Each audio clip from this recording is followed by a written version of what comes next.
जय श्री कृष्ण। नमस्कार। श्रीमद् भगवद गीता के अध्ययन में भगवद गीता के सारांश के बारे में हम चर्चा कर रहे हैं, समरी ऑफ भगवद गीता। तो इस सत्र में सभी का स्वागत एवं अभिवादन। ओमकार के नाद के साथ प्रार्थना करेंगे।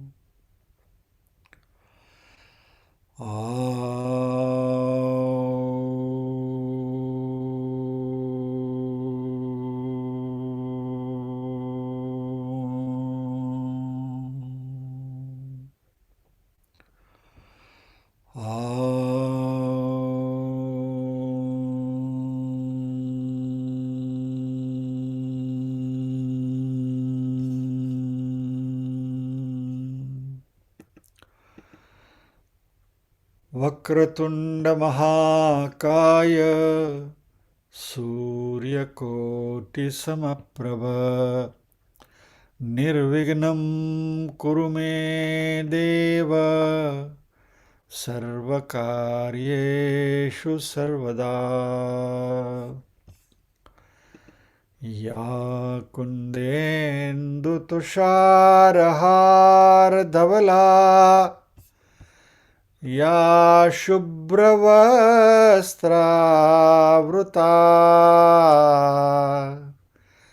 या वीणावरदण्डमण्डितकरा या श्वेतपद्मासना या ब्रह्माच्युतशङ्करप्रभृतिभिर्देवैः सदा वन्दिता। सा मां पातु सरस्वती भगवती निःशेषजाड्यापः। वसुदेवसुतं देवं कंसचाणूरमर्दनं देवकी परमानन्दं कृष्णं वन्दे जगद्गुरुम्। ॐ सहना भवतु सहनौ भुनक्तु सह वीर्यं करवावहै तेजस्विनावधितमस्तु मा विद्विषावहै। ॐ शान्ति शान्ति शान्तिः। यत्र योगेश्वर कृष्णो यत्र पार्थो धनुर्धरः तत्र श्रीर्विजयो भूतिर्ध्रुवा नीतिर्मतिर्मम।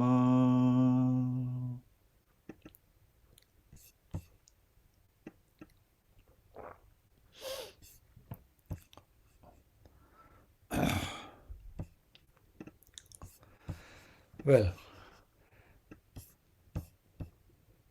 as we discussed last time, actually जो सेशन है इसका उद्देश्य है भगवद गीता के सभी 18 अध्यायों की समरी के बारे में चर्चा करने के लिए। लेकिन वो शुरू करने से पहले भगवद गीता के जो अंडरलाइंग प्रिंसिपल्स जो हैं, जो खास उसके जो मुद्दे हैं, उनके ऊपर हम चर्चा कर रहे हैं। तो उनको हम देख लेते हैं। उसमें से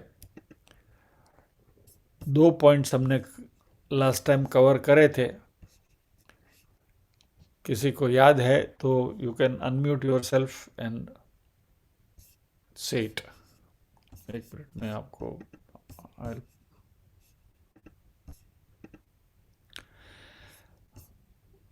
2 aspects of Bhagavad Gita we covered last time. यदि किसी को याद है तो बताइए अनम्यूट करके.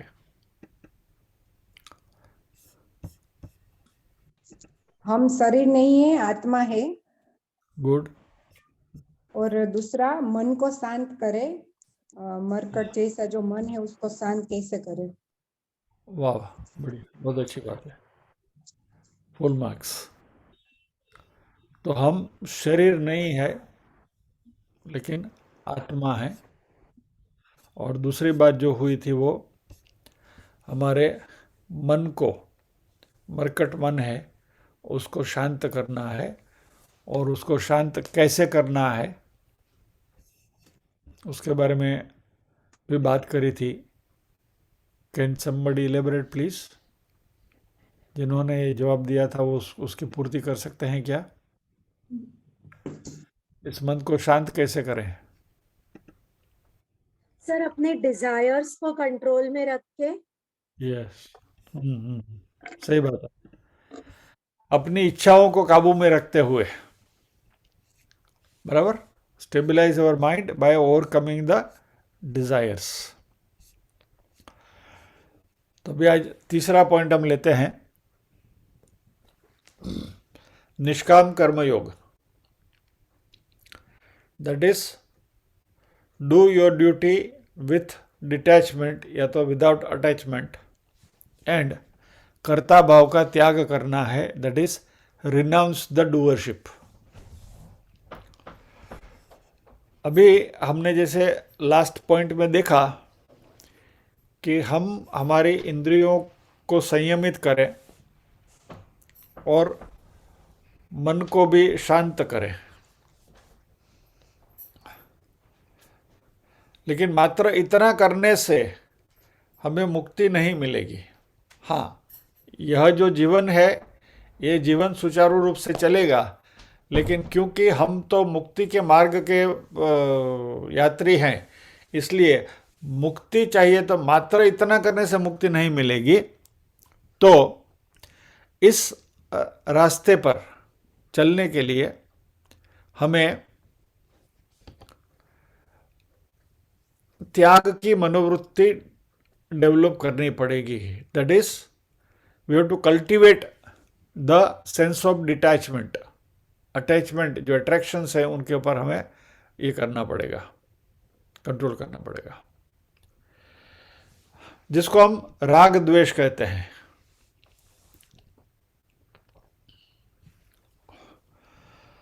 और ये करते हुए हम जो भी कार्य करते हैं, जो भी कर्म करते हैं, उनमें कौन से कर्म ऐसे हैं कि जो हमारे लिए बंधन करता है और कौन से कर्म ऐसे हैं कि जो हमें मुक्ति दिला सकते हैं, इसके बारे में भी हमें सोचना होगा, चर्चा करनी होगी. तो जो भी शास्त्र विहित कर्म हम करते हैं, शास्त्रों ने जो बताया है, शास्त्र संगत, शास्त्र सम्मत जो भी कर्म हम करते हैं, उन कर्मों को, यानी जो हमारे फर्ज हैं, फॉर एग्जाम्पल वी आर गृहस्थी हैं, तो हमारे गृहस्थाश्रम के जो भी हमारे फर्ज हैं उनको निष्काम होकर उन फर्ज को निभाना है, सेल्फलेस सर्विस.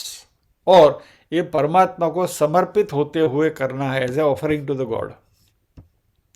यद यद कर्म करोमि तद अखिलम शंभो तवाराधनम. ये बात बार बार हम कर चुके हैं. यहाँ कुछ नई बात कुछ नहीं हो रही है. We are just trying to put together certain important aspects of Bhagavad Gita. और फल की अपेक्षा छोड़नी है, यानी सभी कर्म परमात्मा को समर्पित करना है और फल की अपेक्षा छोड़ते हुए करना है. अभी I am not going to quote the respective shlokas of Bhagavad Gita, नहीं तो वापस वो लंबा हो जाएगा, तो समरी नहीं रहेगी, फिर वापस वो डिटेल में चले जाएंगे हम. तो कर्मण्येवाधिकारस्ते मा फलेषु कदाचन वगैरह अभी मैं श्लोक सभी कोट करने की जो लालच है उसके ऊपर मैं अंकुश रखता हूँ. But what I would suggest to you is कि जब भी ये पॉइंट्स आते हैं डिस्कशन के, तो वहाँ यदि आपके मनस पटल के ऊपर कोई श्लोक याद आता है तो याद करने की जरूर कोशिश करिए। क्या कि भाई हाँ, ये श्लोक में हमने ये सीखा था। That will help us to recapitulate our study of Bhagwat Gita. उनमें जो भी श्लोक आपको याद आते हैं याद करने की कोशिश करिए, या तो कौन से अध्याय में आया था, यदि ऐसा कोई फ्लैशबैक होता है just try to recollect. There is no, इसमें कोई ये लेसन वगैरह नहीं है, बट याद आता है तो करने की कोशिश करिए। और या तो कहीं भी वो पॉइंट लिख के रखिए, जब भी हमारी क्लास खत्म होता है फिर बाद में जाके भगवत गीता का वो रेफरेंस पॉइंट आप जाके उस श्लोक को ढूंढिए कि हाँ इस श्लोक में ये बात आई थी। ठीक है, so that will help us to refresh our memories. So that's why I am not quoting any of the sloks now. तो हमें हमारे जो भी कर्तव्य कर्म हैं उनको निष्काम भाव से करते रहना है, परमात्मा को समर्पित करते हुए, और सभी उसके जो फल है वो फल में से आसक्ति को दूर करना है। यानी हमारे जो भी कर्तव्य कर्म हैं उनको उनका त्याग नहीं करना है, मात्र उनमें जो आसक्ति है उन आसक्तियों का त्याग करना है। फल की जो अपेक्षा है वो फल की अपेक्षा का त्याग करना है।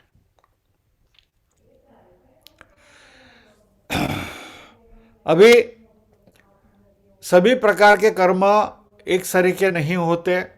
कोई कर्म में बांधते हैं, कोई कर्म में मुक्ति दिलाते हैं। और कर्म, अकर्म और विकर्म, इनके बीच में क्या फर्क है, क्या तफावत है, वो भी हमें ख्याल रखना है। उसके बारे में हमने एक सत्र में चर्चा करी थी। I think last Saturday only we discussed about it. कर्म, अकर्म और विकर्म क्या है उसके बारे में भी हमें सोचना है। वो उनके बीच में जो फर्क है उसको भी ध्यान में रखना है। और फिर अकर्म में कर्म और कर्म में अकर्म क्या है वो भी भगवत गीता में भगवान ने कहीं बताया है, तो वो श्लोक भी जरा ढूंढिए। लेकिन यदि आप कर्म में रहो या अकर्म में रहो, विकर्म तो करना ही नहीं है। वो किसी में, कर्म में या अकर्म में, यदि इफ डिजायर्स आर इन्वॉल्व्ड, यदि हमारी इच्छाएं उसके साथ जुड़ी हुई रहती हैं तो वो कर्म में बंधन करता होते हैं। और जो भी कार्य हम करें उसमें यदि हमारी डिजायर्स अटैच नहीं है, यदि हमारी वृत्तियां उसके साथ अटैच नहीं है, तो वो कर्म जो है वो हमें बांधते नहीं है, यानी कि वो मुक्ति दिलाते हैं।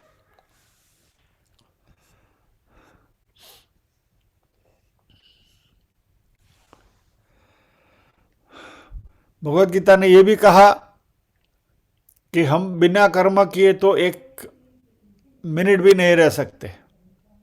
कुछ ना कुछ तो होता ही रहता है। क्या समथिंग और अदर कीप्स हैपनिंग, यानी बिना कर्म किए हमारे लिए रहना मुश्किल है। And therefore we have to be vigilant about it. जो भी व्यक्ति इस संसार में आया है, जिसने भी जन्म लिया है, वह ये संसार की जो त्रिगुणात्मक माया है, इस त्रिगुणात्मक माया से, उसके असर से मुक्त नहीं रह सकते। और इसलिए ये जो गुण है, त्रिगुणात्मक माया जो है, वही हमें कर्म करने के लिए प्रवृत्त करती है, खींचती है उसमें। एंड देयरफॉर हम बिना कर्म किए तो रह ही नहीं सकते।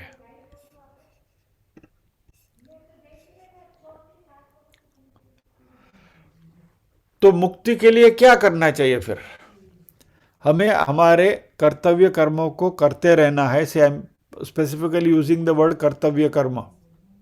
Remember this, whenever we talk about performing the karma, we have to think about कर्तव्य कर्म only। क्या जो नहीं करने योग्य कर्म है उसके बारे में हमें सोचना ही नहीं है।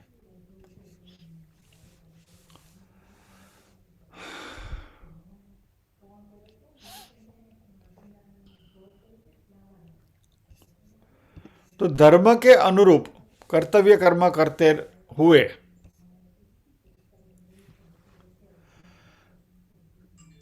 अकर्म से कर्म ज्यादा बेहतर है, इस बात को समझना है और इस तरीके से हमें हमारे जीवन को आगे बढ़ाना है।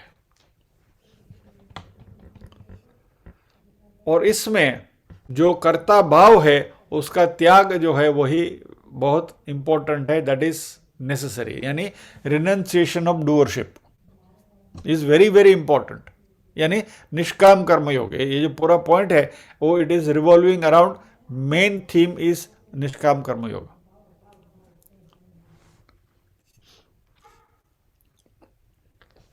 जो अज्ञानी व्यक्ति है वह कर्म के साथ अपने आप को बांध लेता है, क्योंकि वह अपने आप को कर्ता समझते हुए कर्म करता है। वो व्यक्ति ऐसे समझता है कि मैं करता हूं, आई एम द डूअर। क्या?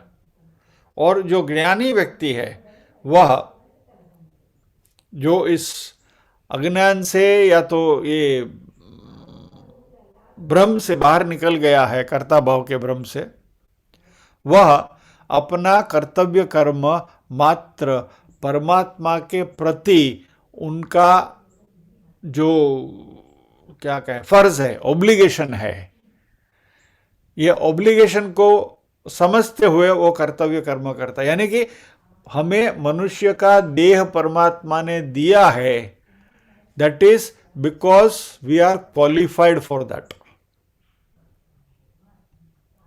ये हमने इतने जन्मों के बाद जो भी संचित कर्म किए हैं उससे जो हमारा प्रारब्ध बना है, उस प्रारब्ध की वजह से हमें मनुष्य देह मिला है।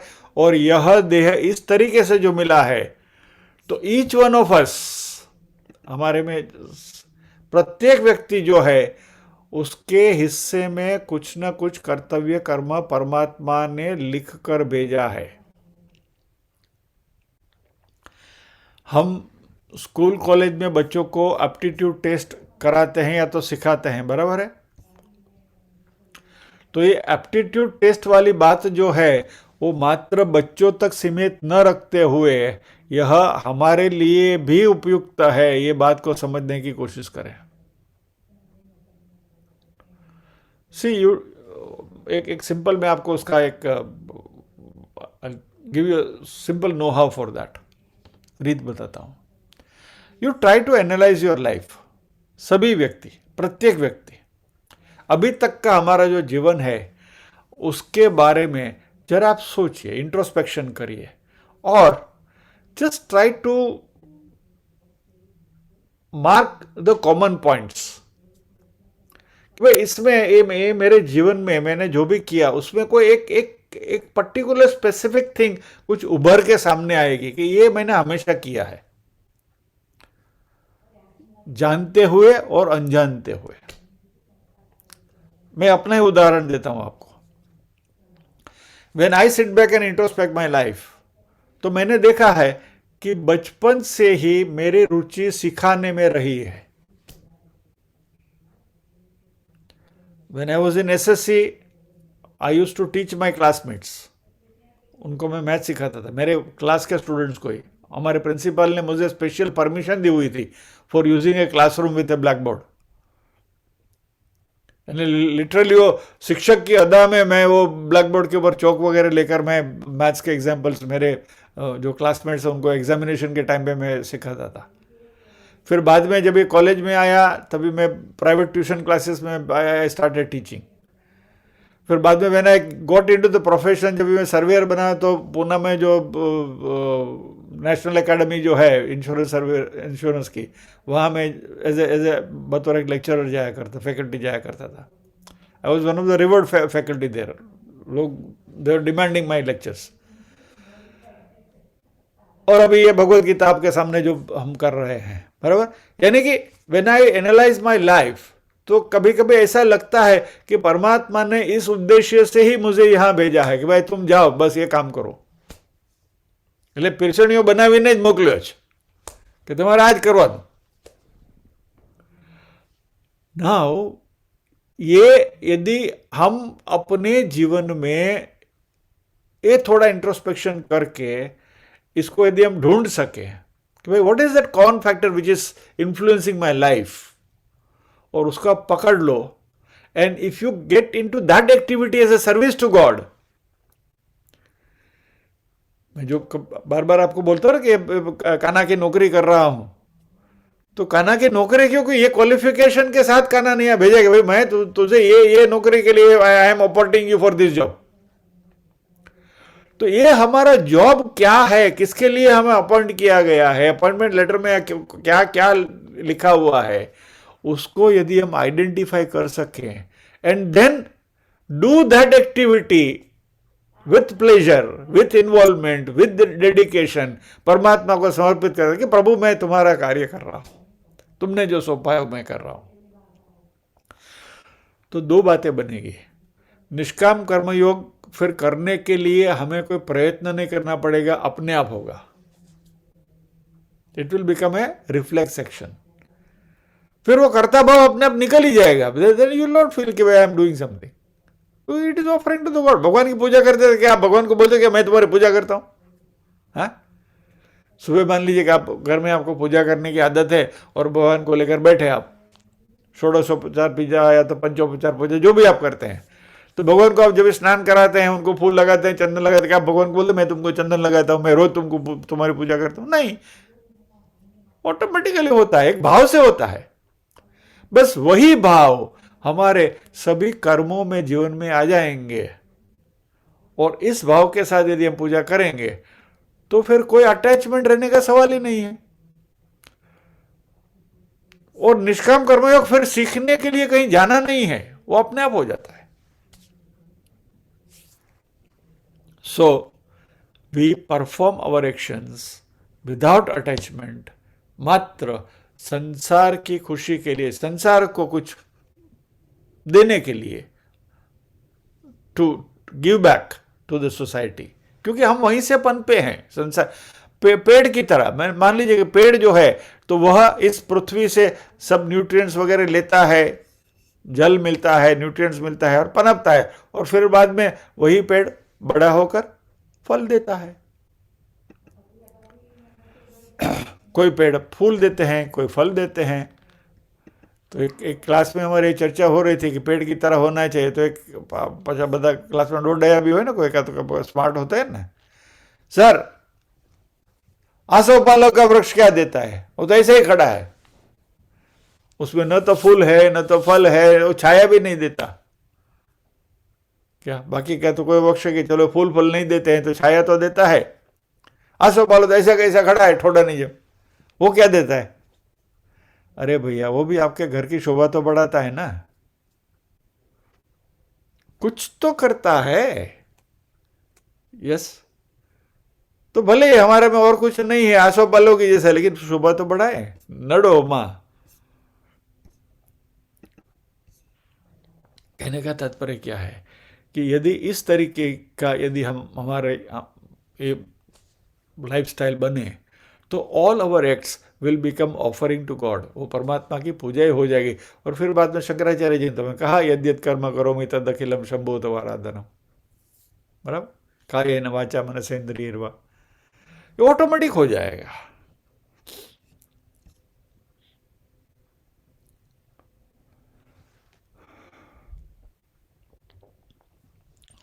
और यह कर्मयोग है। और यह निष्काम कर्मयोग जो है वह परमात्मा स्वयं अपने उदाहरण से हमें बताते हैं। सृष्टि में परमात्मा ने हमें जो कुछ दिया है उसमें कहीं भी सृष्टि की कोई भी एलिमेंट हमसे कुछ मांगते नहीं है। नदी ने कभी आपसे पूछा कि भाई तुम रोज आके यहाँ इतना कपड़े धो के जाते हो या तो इतना जल यहाँ से भर के जाते हो तो चलो इतना टैक्स लगेगा? पेड़ ने कभी बोला कि तुम मेरे नीचे बैठकर तुम छाया ले रहे हो, मैं फल भी मैं देता हूँ, फूल भी देता हूँ, तो तुम ये करो? आपने पेड़ उगाया, मान लीजिए कि आपके बगीचे में, आप पानी दो या ना दो, आप उसको खाद डालो या ना डालो, वो तो अपना कर्तव्य कर्म करता ही है। फिर बाद में उसको नहीं मिला, वो मुरझा जाता है, बात अलग है, but the tree by itself does not demand anything. और जैसे भगवान ने कहा है भगवत गीता में कि मुझे कर्म बांधते नहीं है, वैसे हमें भी कर्म नहीं बांधेंगे, because our attitude is to offer.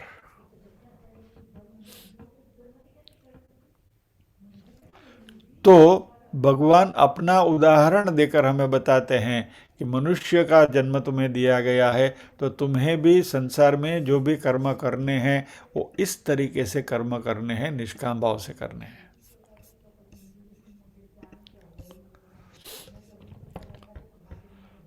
और यदि ऐसा करेंगे तो फिर कर्म का कोई फल हमें बांधेगा नहीं.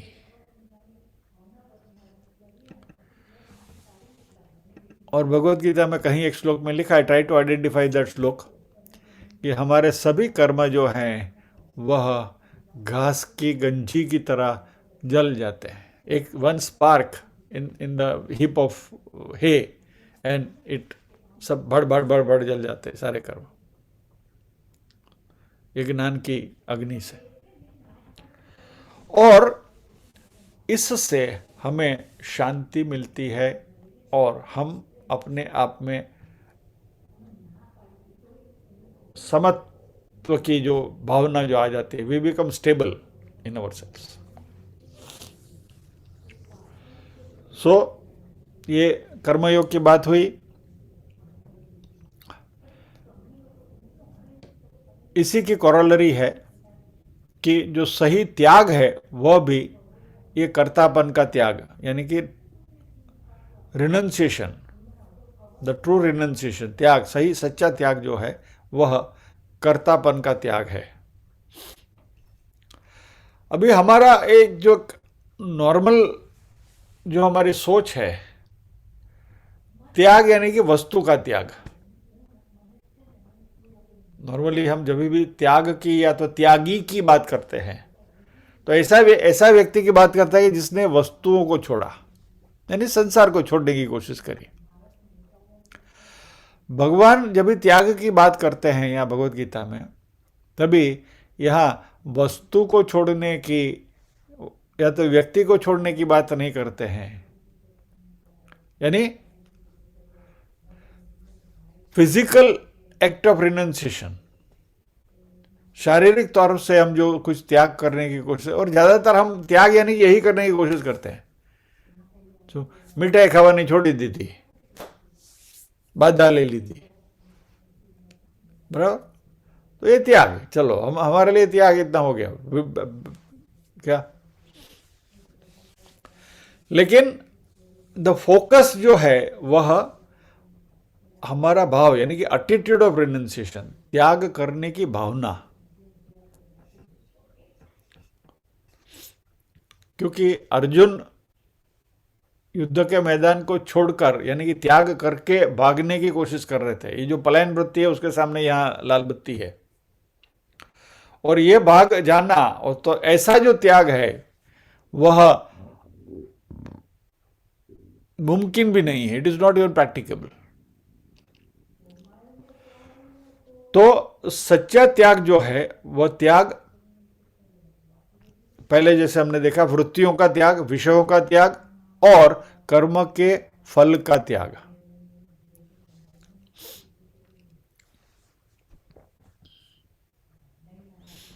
और यह जो हमारी वृत्तियां हैं, या तो जो डिजायर्स है, या तो जो कर्म फल की जो अपेक्षाएं हैं, वही हमें इस संसार के साथ बांधती हैं.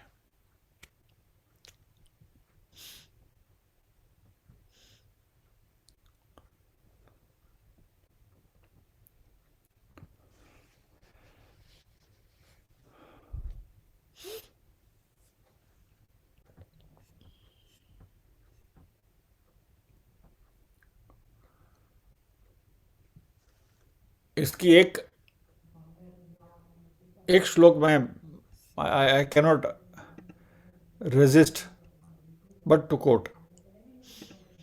यानी ये जो पूरा जो हमारा डिस्कशन हुआ उसकी जो सेंट्रल थीम, यदि एक पर्टिकुलर श्लोक को कोट करना है तो आई विल कोट दिस श्लोक. ब्रह्मार्पणम ब्रह्म हविर ब्रह्माग्नो ब्रह्मणाहुतम ब्रह्मैव तेन गंतव्यम ब्रह्म कर्म समाधिना। बराबर। इस श्लोक आप भगवद गीता में देख लीजिए कहाँ है, और उसके ऊपर थोड़ा मनन कर लीजिए। चौथा अध्याय। चौथा अध्याय। थैंक यू बहन। चतुर्थ अध्याय का श्लोक है।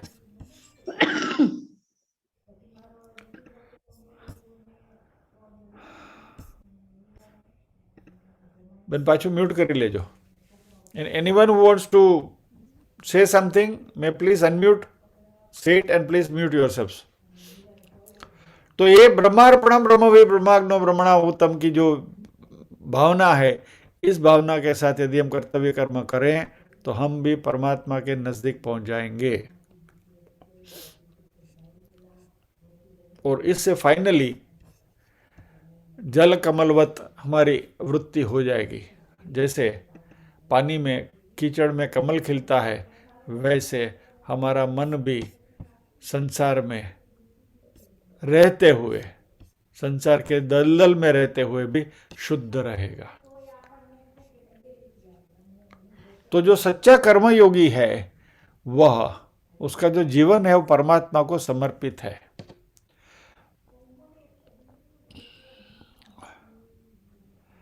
तो जीवन के प्रति हमारा जो ध्येय होना है वह हमारी आंतरिक शुद्धि, इनर प्योरिफिकेशन। संसार की चीजों को हथियाने के लिए हम ये जीवन नहीं जी रहे हैं। हम हमारे आंतरिक शुद्धि के लिए, जो चित्त शुद्धि की बात बार बार हम बात करते हैं, इस चित्त शुद्धि के लिए हमें हमारे कर्तव्य कर्म करते रहना है। और इसलिए ये जो हमारा शरीर है, मन है, इंद्रियां हैं, बुद्धि है वगैरह, मात्र एक साधन है, और इनका उपयोग मात्र साधन के तौर पे करें।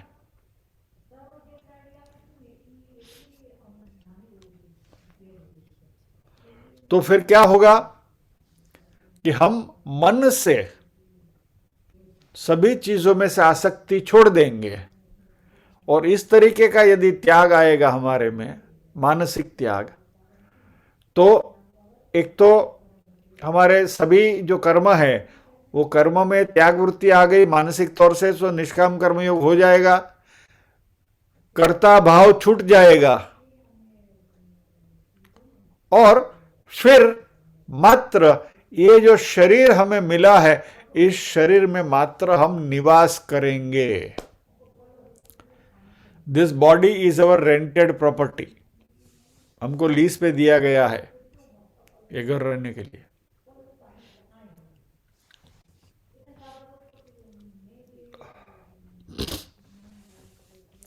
इससे क्या होगा? मन की शांति मिलेगी, आत्म साक्षात्कार होगा, और आत्म साक्षात्कार होगा तो परमात्मा से मिलन हो जाएगा, बिकॉज आत्मा और परमात्मा एक ही है।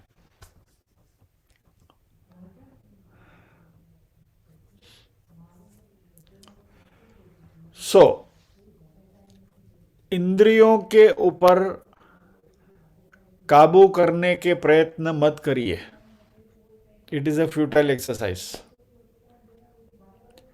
जितना प्रयत्न करेंगे हम इंद्रियों के ऊपर काबू करने के लिए, उतनी इंद्रियां रिवोल्ट करेंगी, वो ज्यादा हमें परेशान करेंगे। इससे अच्छा है कि इंद्रियां जिस विषय में इंद्रियों की रुचि है, उन विषयों के प्रति ही हम नॉन अटैचमेंट त्याग करें। मानो कि મને બટેટાવડા ગરમ ગરમ બટેટાવડા ખાવા બહુ ભાવે છે, बराबर? तो भाई मेरी जीभ को बटेटावड़ा का स्वाद के साथ अटैचमेंट है। मैं जीभ के ऊपर कंट्रोल करना कितनी भी कोशिश करूंगा, सामने वो चीज आ गई, मोढ़ा में पानी आवશે જ। लेकिन if I develop detachment for that particular object only, बटाटा का वड़ा के प्रति ही मेरे मन में आसक्ति चली जाए। अनदर एग्जाम्पल, मानो किसी को मिठाई बहुत अच्छी लगती है, मीठा खाना बहुत अच्छा लगता है। अभी ब्लड टेस्ट करवाया, डॉक्टर ने बोला भाई तुमको तो डायबिटीज है, मीठा खाना बंद कर दो। मन की आसक्ति थी, तब तक मिठाई में रुचि थी, लेकिन डायबिटीज आ गया तो अभी तो बोला नहीं खा सकते हैं, तो देयर इज अ कंपल्शन, यानी कि आपकी आसक्ति धीरे धीरे उसमें से निकल गई, फिर स्वीट खाने की इच्छा नहीं होती है। तो वो जो इंद्रियों की जो लालसा थी, वो इंद्रियों की लालसा अपने आप वो डिटैचमेंट से निकल जाती है। यानी इंद्रियों के ऊपर काबू करके भौतिक चीजों में से यदि हमारी वृत्तियों को निकालने की कोशिश करेंगे तो बहुत मुश्किल काम है। लेकिन भौतिक चीजों के प्रति मानसिक तौर से यदि त्याग की भावनाएं आएंगी तो पहले हमारी विजय, हमारी what I would say lower self यानी कि मन और शरीर के ऊपर कंट्रोल आएगा, और फिर बाद में ये होने के बाद हमारा जो ऊपरी शरीर जो है या तो आत्म स्वरूप है, उसके ऊपर हमारा ध्यान धीरे धीरे बढ़ने लगेगा।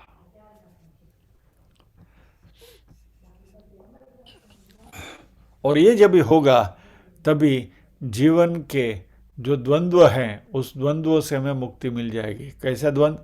राग द्वेष, विजय जय पराजय, pleasure and pain, honour and dishonour, मान अपमान, गर्मी सर्दी। कौन सा श्लोक है देख लीजिए भगवत गीता में, बहुत अच्छा श्लोक है, वेरी फेमस श्लोक। आपको हिंट दे दो, सुख दुखे, आगे आगे आगे देख लेना, ओके।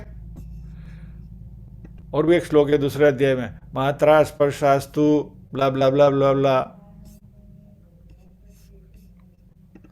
सो ऐसा व्यक्ति जो है वह समत्व को पाएगा, और फिर सभी के साथ हमारा व्यवहार जो है वह it will be with a sense of equanimity. हम शांत हो जाएंगे, समत्व के भाव आ जाएगा।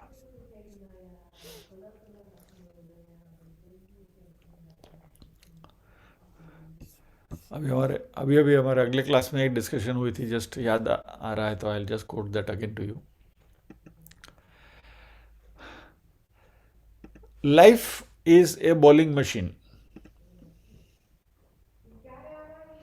it keeps on throwing the balls and you don't know what kind of ball it will throw, बराबर? यानी every moment is a surprise, अगली क्षण में क्या होगा हमें पता नहीं है।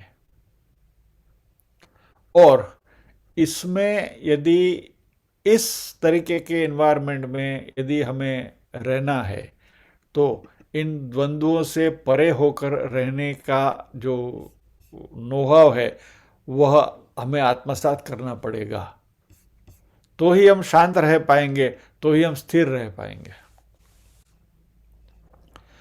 So this was the point number 4। Point number 3 जो था वह हमारे कर्तव्य कर्म करते रहना है निष्काम कर्मयोग से। जो चौथा पॉइंट जो हमने डिस्कस किया उसमें हमने बात करी त्याग वृत्ति की। तो त्याग विषयों का नहीं, विषयों में हमारी जो मन का जो लगाव है वो मन के लगाव को विषयों में से निकालना है।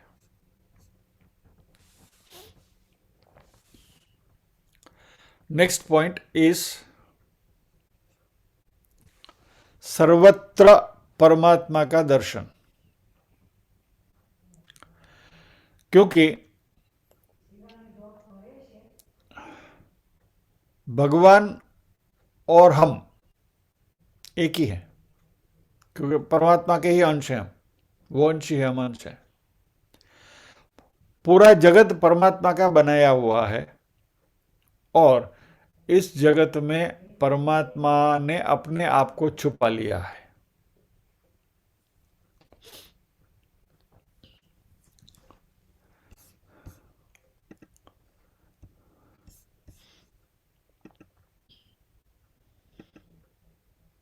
चलिए आपको एक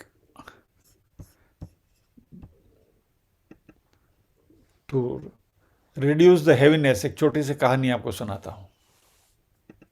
ये बात थोड़ी ज़्यादा कॉन्सेंट्रेट होती जा रही है, तो दिमाग के ऊपर थोड़ा प्रेशर बना हुआ है, तो उसको थोड़ा हल्का करने के लिए एक छोटी सी कहानी आपको सुनाता हूँ। आपने सुनी है, मैं आई एम रिपीटिंग इट, एक क्लास में बता चुका हूँ ऑलरेडी। संक्षेप में बताता हूँ। एक बड़े शेठ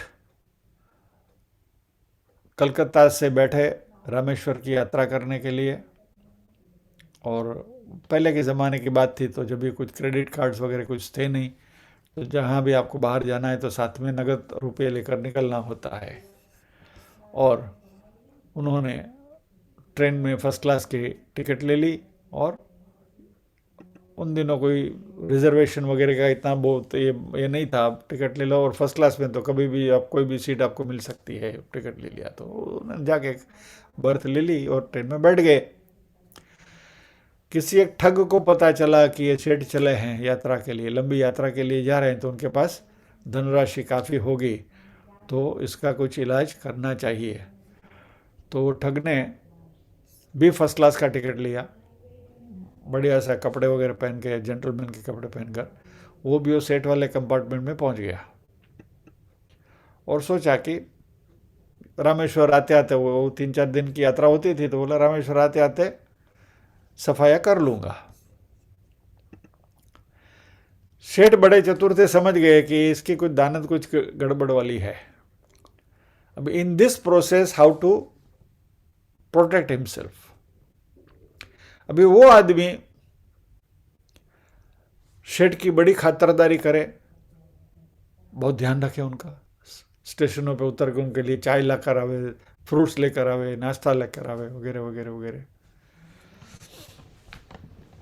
रोज रात को जब लास्ट स्टेशन आता है, रात का समय जब 9 बजे का समय होता है, तो जो भी स्टेशन आते हैं वहाँ जाकर स्पेशली दौड़ के जाएगा, गरम गरम दूध बनवा कर लेकर आएगा सेठ के लिए,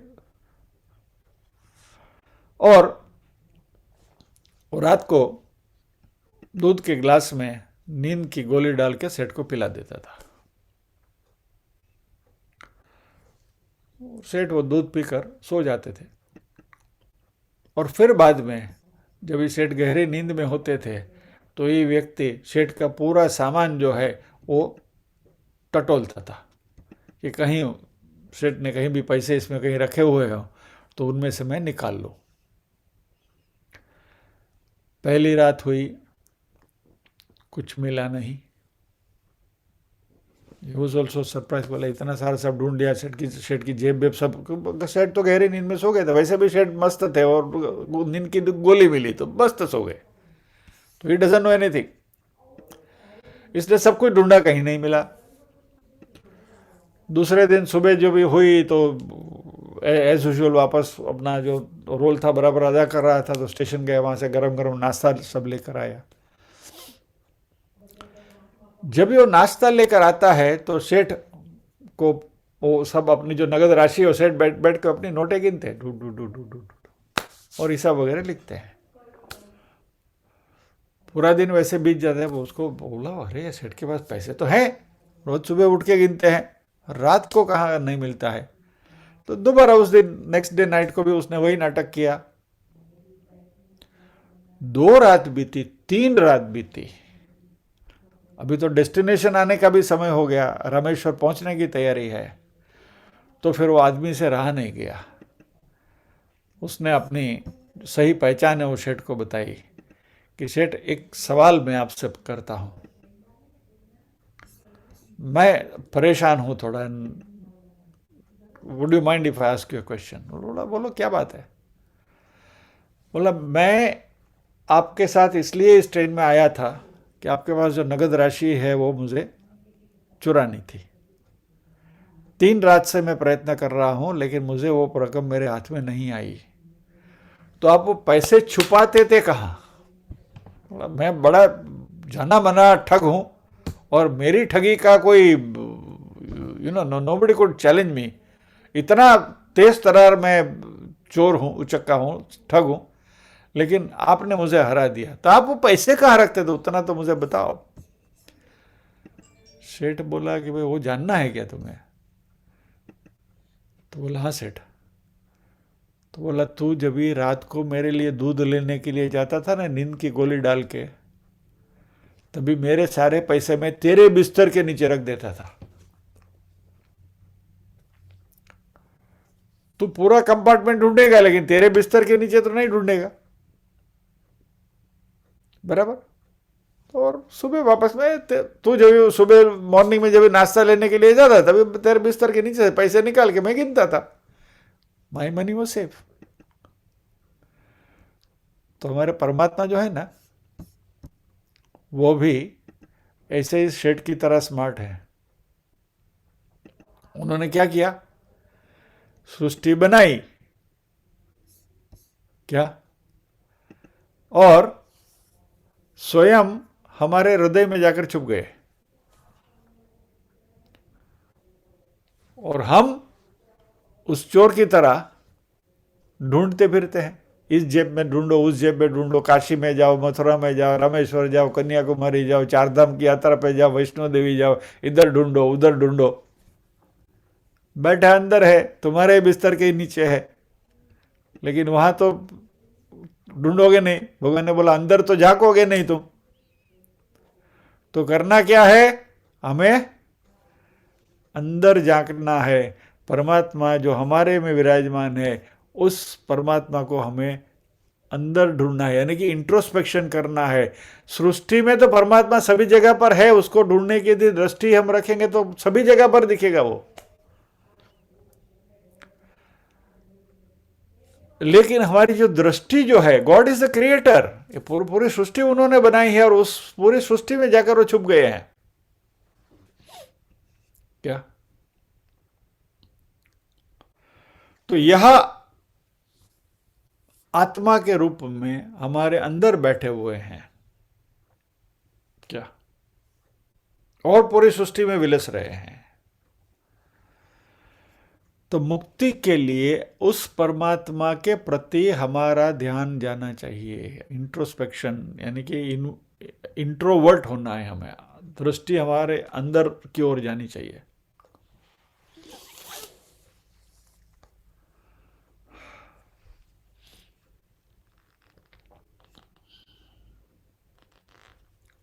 और इसलिए भगवद गीता बहुत स्पेसिफिकली कहा है कि जो हम 8वें अध्याय में डिस्कस कर रहे हैं, मृत्यु के समय पर परमात्मा की याद आनी चाहिए क्या, और उसी को मुक्ति मिल जाती है, फिर भगवान के साथ ऐक्य मिल जाता है।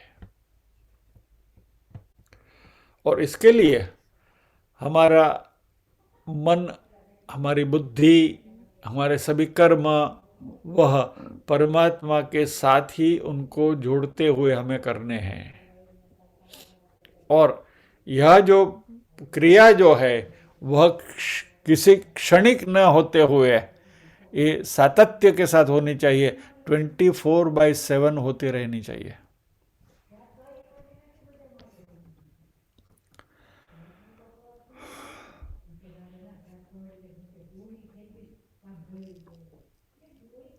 मन जो हमारा है वह परमात्मा में ही बना रहना चाहिए।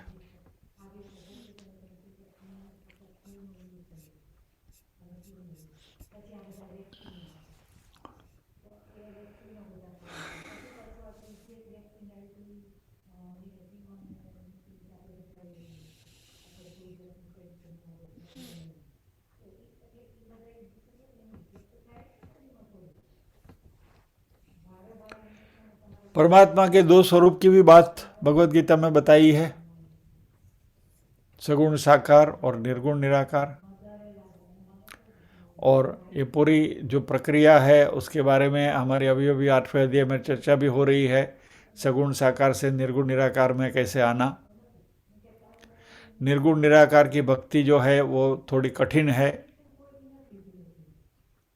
लेकिन सगुण साकार की भक्ति जो है वह बहुत सरल है। तो उसका पहले हम प्रयोग करें, और यह जो सगुण साकार परमात्मा है वह इस सृष्टि को नियमित रखने के लिए अपने कर्तव्य कर्म करते हैं और इसलिए वह ब्रह्मा विष्णु और Mahesh as creator operator and destroyer GOD generator operator destroyer इस तरीके से इस जगत में कार्यान्वित हैं और जब भी परिस्थिति बहुत बिगड़ जाती है तो वह स्वयं अवतार लेते हैं और परिस्थिति को ठीक करते हैं। अभी ये कौन सा श्लोक है वो तो मुझे आपको बताने की जरूरत नहीं है, all of us we know it. नहीं है तो महाभारत के सीरियल को याद कर लीजिए, बराबर। तो जब भी परमात्मा इस सृष्टि पर अवतार लेते हैं, मनुष्य देह धारण करते हैं या कोई भी अवतार लेते हैं, तभी जो अज्ञानी लोग हैं वह परमात्मा को उनके सही स्वरूप में जानते नहीं हैं क्या, लेकिन जो ज्ञानी व्यक्ति हैं वो परमात्मा को पहचान लेते हैं और उस परमात्मा के स्वरूप के द्वारा परमात्मा को प्राप्त करने की कोशिश करते हैं सगुण साकार, बराबर।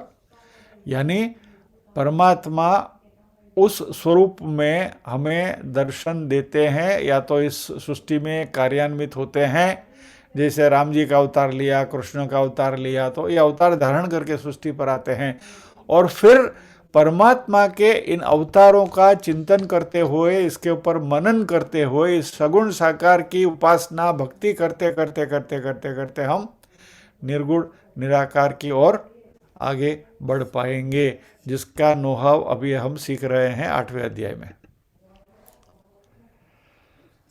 सो with this we'll pause here. आज की यात्रा को यहाँ हम रोकते हैं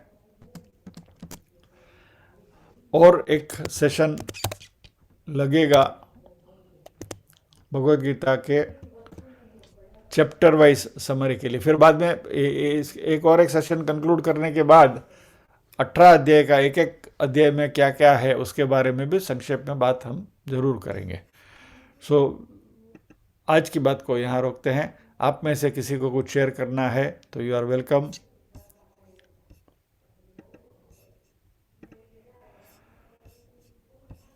आपको कुछ कहना है या तो आपको कुछ पूछना है, not only questions, even information is also welcome.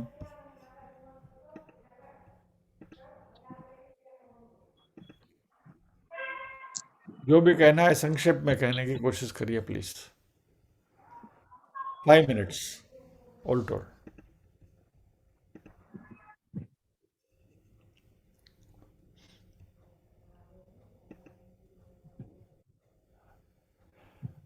मैंने कुछ इतना बॉम्बार्डिंग किया कि आप सब सुन्न हो गए। હા ભાઈ નથી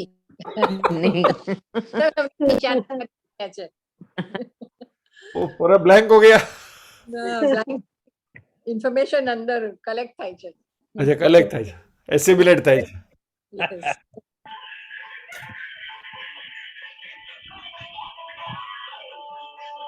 ओके चलिए मैं एक सवाल आपसे पूछता हूँ। भगवद गीता का बहुचर्चित जो श्लोक है, यदा यदा हि धर्मस्य ग्लानिर्भवति भारत अभ्युत्थानम धर्मस्य तदात्मानं सृजाम्यहम् परित्राणाय साधूनां विनाशाय च दुष्कृतां धर्म संस्थापनार्थाय संभवामि युगे युगे। तो इस श्लोक की सेंट्रल थीम क्या, मेन भाव क्या है? मैं जिनके पीछे म्यूजिक बज रहा है वो अपने आप को म्यूट कर ले।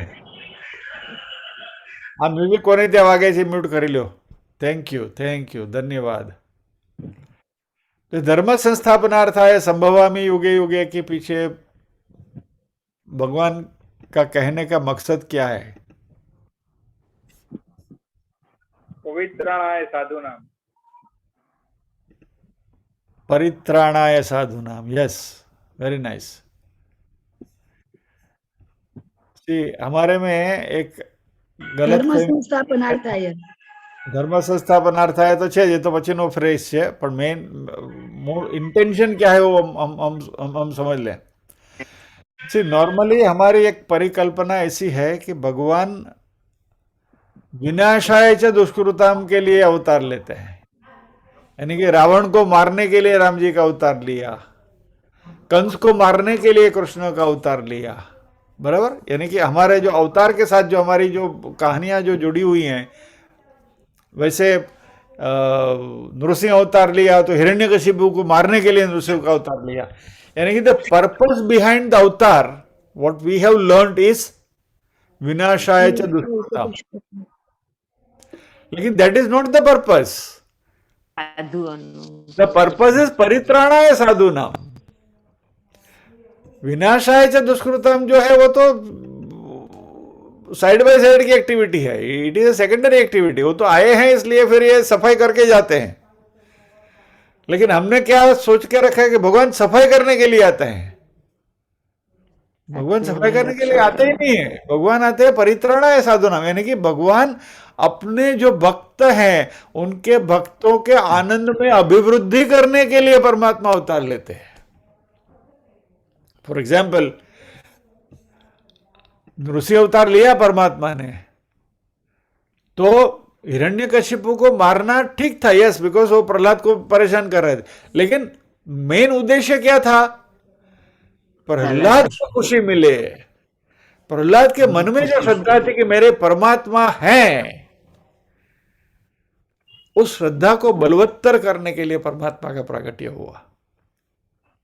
वैसे रामायण में राम जी का प्राकट्य हुआ, तो राम जी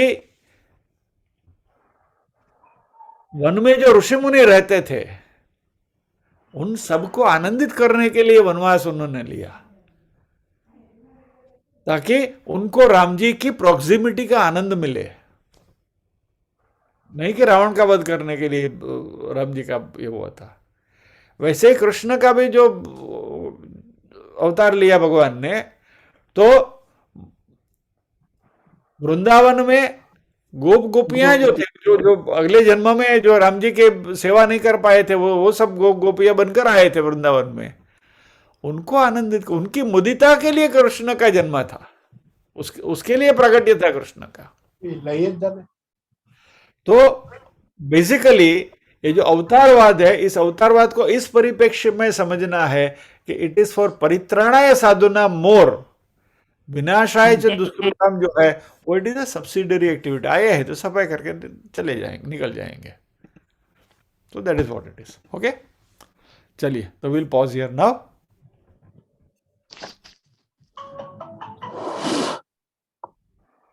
प्रार्थना करेंगे।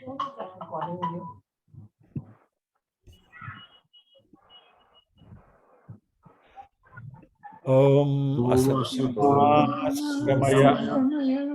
असोमाज्योतिर्गमय